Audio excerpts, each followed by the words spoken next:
السلام علیکم ورحمۃ اللہ وبرکاتہ۔ اسکول حاضہ کی صدر مدرس، اساتذہ کرام، گاؤں کی معزز ہستیاں اور میرے پیارے ساتھیوں، آج مجھے جس موضوع پر لب کشائی کرنے کا موقع دیا گیا ہے وہ ہے بھارتی جمہوریت کو درپیش مسائل اور ان کا حل۔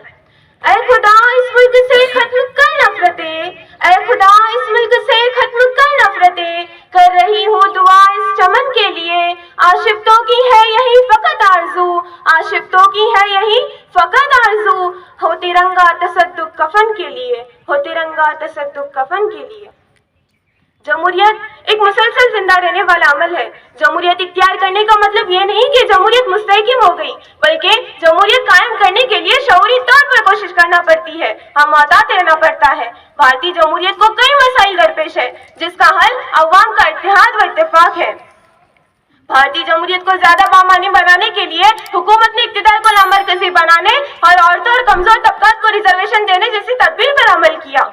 یہاں اس سوال پر غور کرنا ضروری ہے کہ کیا اس سے صحیح معنوں میں اقتدار شہریوں کے ہاتھ آیا؟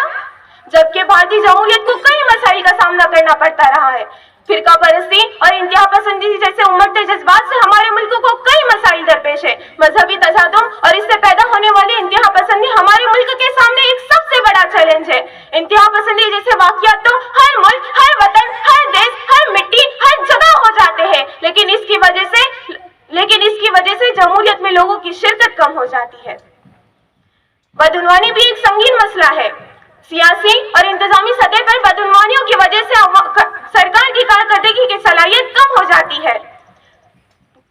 رشوت خوری بھی بدعنوانی میں شامل ہے۔ یہ بدعنوانیاں عوام کے لیے اور سب کے لیے ایک دھوکہ ہے جس سے عوام کا حکومت سے بھروسہ اٹھ جائے گا۔ اس کا حل صرف یہی ہے کہ یہ بدعنوانی پھیلانے والوں کو کڑی سے کڑی سزا دی جائے۔ اب سوال یہ اٹھتا ہے کہ بھارتی جمہوریت کو کامیاب کیسے بنایا جائے؟ اس کے لیے سب سے اول عوام کا اتحاد و اتفاق ہے۔ بھارتی جمہوریت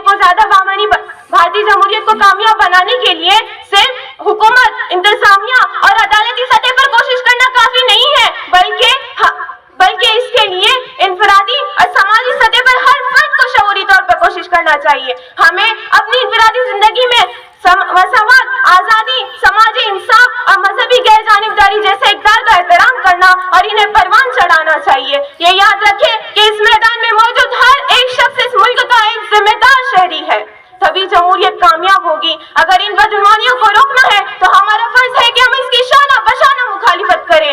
ہمیں اس کا ایک جٹ ہو کر سامنا کرنا ہوگا۔ ہمیں مہاتما گاندھی کے اہنسا پر عمل کرنا ہوگا، تبھی ان ناانصافیوں کا خاتمہ ہوگا، اور ساتھ ہی حکومت کے اچھے کاموں میں ہمیں ان کا ساتھ دینا ہوگا۔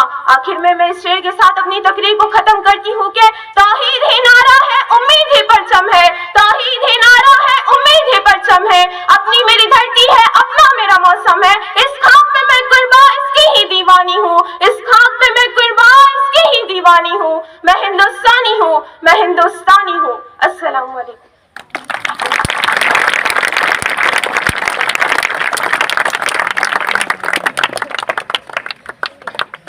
مبشرہ فائز کالیکر اور ان کا گروپ بھی پیش کرنے کے لیے آ جائیں۔